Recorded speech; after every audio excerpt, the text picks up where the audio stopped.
Right, another day, hopefully not another cheat. Let's give our Rohit the benefit of the doubt, shall we? Please just press that like and subscribe button, eh? Yeah, go on, do it. We're doing the old speed runs, and I'm going to take you through what I think will help you think in the right way.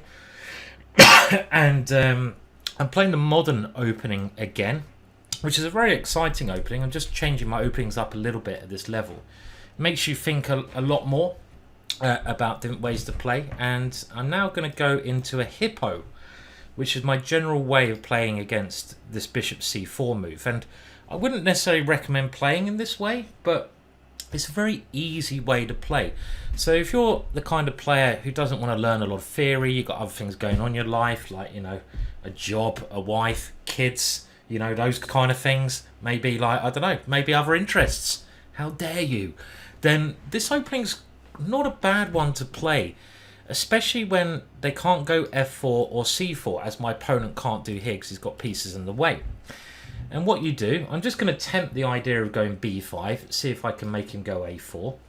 Not sure if he will. Okay, he doesn't. You want to basically fianchetto both of your bishops. You give away loads of space. You put both your knights in front of your king and queen. Let's do that now. And we still have to adapt to what our opponent's going to play. So here it's very important to think, why did he play that? Well, he wants to swap off the bishops. I don't want to allow that, so I've got to play this move because now he can't move his bishop to any of these two squares. And your opponent builds this kind of idyllic position in the center. Okay, he's moved his bishop back, getting out of the way of this. I'll move my other knight there. We keep our Hippo set up.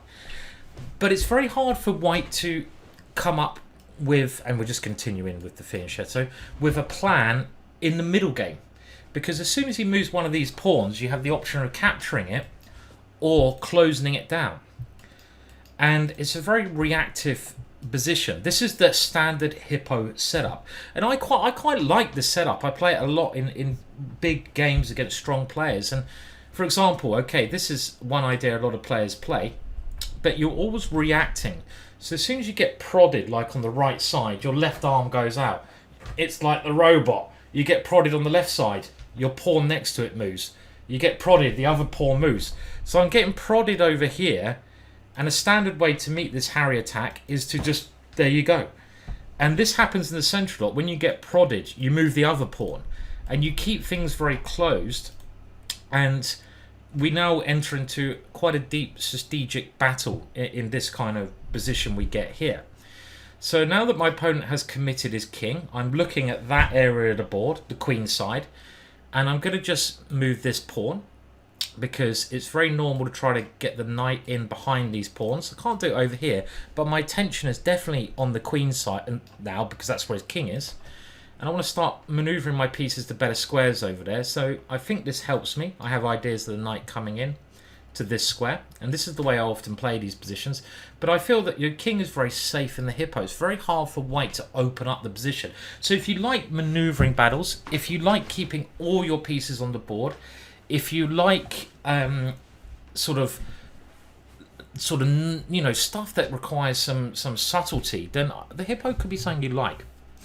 So thinking of a plan now, I don't really want to commit my king because he might sacrifice here. I don't think that works now. I want to look over this area of the board again. And I think maybe this move helps me. He's not threatening anything because my queen might have this diagonal later on. Maybe I want to castle queenside. You never know. It makes him think. And here, I'm not sure how this helps him immediately. And now my knight can maybe improve. My knight's not doing much. And I'm just going to see where he wants to move his queen now. Probably best for him to move it back. And I'd love to get this knight in somewhere like here. But he has moved it back. Now, you've got to be careful he doesn't move one of these with a good tempo on your knight. Do I castle? I don't know. I could castle, couldn't I? But I kind of like the idea of leaving it flexible. Very flexible opening. Now, this move I could well be playing. I'm going to move my knight to this very peculiar square because I have an idea of bringing this knight here and this knight here. I'm just trying to look at ways to increase pressure against his king. He plays a move, but none of these things work because, again, it's like those prodding moves. As soon as he moves one pawn, I can keep it closed. He moves one pawn, I can keep it closed. But now I'm going to start to come in and attack. And you might see the reason I moved this knight here is I kind of feel that my knight has potential to jump towards his king. Okay, so he is now moving forward. So I could now come here and keep it closed. But I'm also looking at this lovely diagonal and thinking, maybe I don't want to do that. Maybe I will keep it open. But okay, I'm going to close it just to give you an idea how you can play these positions. I want to keep it very... I don't want him opening his rooks towards me. And now castling is becoming more tempting because he's moved his rook from behind the pawn. Okay, so he's grabbed that knight. Fair enough, I'll take it.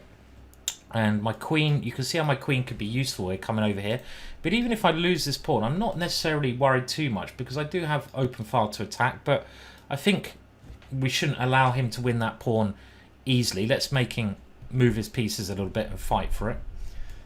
Okay, well, I'm going to move my rook back. And my long-term plan now, is my queen okay here? I think it is. Let's keep the pieces active as possible. It's just to try and generate an attack. So I need to get my bishop out of the way. Maybe my bishop can get out of the way. I get my rook on this file. And then I'm definitely castling. Okay, am I worried about this pawn? I don't think we can do much about it anyway. So let's continue with this idea. And like I said, I'm not that worried about the pawn because I have this open file. And I'm going to get the bishop out of the way now. So I'm threatening maybe queen takes pawn. And my bishop can come round. My king can castle. And okay, he gets the queens off. I actually missed that one. It's a little bit annoying, but not the end of the world. Let's try opening up some lines for the bishop now. I'd rather keep the queens on the board to attack. But I do have the two bishops. And I feel like even in a closed position like this, the two bishops will give long-term counterplay. I still have this file. So I still feel like, I don't know if I'm misguided here, but I still feel like I'm pretty happy here for some reason. Right, let's keep gaining as much space. Maybe my bishop has a way in that way now. If he takes here, my bishop comes out. He does get this square, and he holds it all together over there for a little bit. Is my bishop coming this way next plan? I think it is. Okay, he's doing a wait and see policy as well. The bishop's not great here. Now, what else do I... Okay, let's improve this one. Maybe I'll have ideas of opening... I want to open up the position for the bishops, but I've got to be careful I do it at the right time because this pawn will become weak. But this can only help me. It connects the rooks, opens things a little bit. His knight is trying to find quite a clever way around. I think I don't want to close it down. This bishop comes open. So I will now take. And obviously he takes for this knight here. And do we offer some exchange here? I don't think we need to do that. How are we going to play this? Do I use the FR of my rooks? Maybe I bring my rook here and tempt him to play G3 because I think that's a good square for his knight. So he does play another good move. He moves his knight in. And how do we want to put our pieces now? So this move doesn't really help because this is well defended. He's got everything very well defended at the moment. Just putting the pawn. I just want to find little ways to improve. My bishop, maybe I put it here. Is that a better diagonal? Okay, let's try and improve the pieces because it's very well blocked in here. Maybe on here it has chances to jump out. And I defend d6, so I might be able to play this move later on.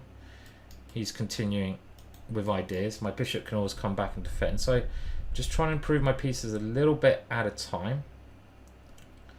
Okay, I will have to bring it here and go defensive measures for now. I really hope my opponent is not using a computer here. That would be most upsetting. He's playing very well. He's playing very good moves so far, isn't he? In a very tense position. He's finding the right ideas. But it would be very upsetting if he is. Okay, he's moving his knight back. Not sure where that's going to go next. Now, I could go bishop here and I think pretty much force him to move the knight backwards. But what else can we do here? Okay, let's see what he's going to do when I start attacking some pawns. Okay, well, I wanted to do this earlier on, didn't I? Because I felt like this was where his knight should go. And I'm now going to keep attacking pawns with my pieces. So I don't think his plan was right. Now, if he comes here, I'll grab this one. Why not? Now, he does have rook takes here. That would be a nice tactic. And then check. But his knight is also then offside. So this is certainly a computer tactic. But his knight is very offside over there. It's not on a great square. Can't really get back into the game.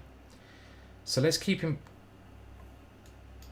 improving. And, well, here you can see how bad his knight is. I think he has to put his pieces on very bad squares. And I like my position now, funnily enough. I make sure I don't get my rook trapped, though. Here, c4.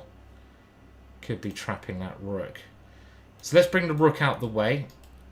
Pressurize f2. And then I want to bring my bishop to this nice diagonal. He can't move this knight. He can't move this rook. This knight doesn't have anywhere good to go. So his pieces don't have good squares. He can't move this pawn. So even though I'm 2 pawns down, I quite like my position. But I am an optimist. I'm an optimist here, though, because he's 2 pieces down. And I'm starting to attack these guys. Okay, now do I try to get rid of this knight? Or do we even move in this way? Because this bishop controls the knight. So let's get this bishop in. Can attack that pawn. And you can see this bishop's really starting to come to life now. Okay, so here he does take there. So I'm gonna come back. Okay, I admit that last move might not have been the right way to play. But have I allowed this? No, because bishop d8 is alright. This knight c4 is annoying, I have to admit. Am I going to come this way, then in here if he does the same thing? That's not a bad idea, is it? So okay, he's moving his king up. So I'm going to go here with the idea that if my king comes to g5, I stop his knight coming to g7. So I want my king to be here because it guards this pawn a bit better. It means my bishop is now free to not guard that one. But I didn't want this knight to move. I've got to keep this knight and this rook under lock and key. On the other hand, my opponent is improving his king. So coming here, check, he uses his c pawn.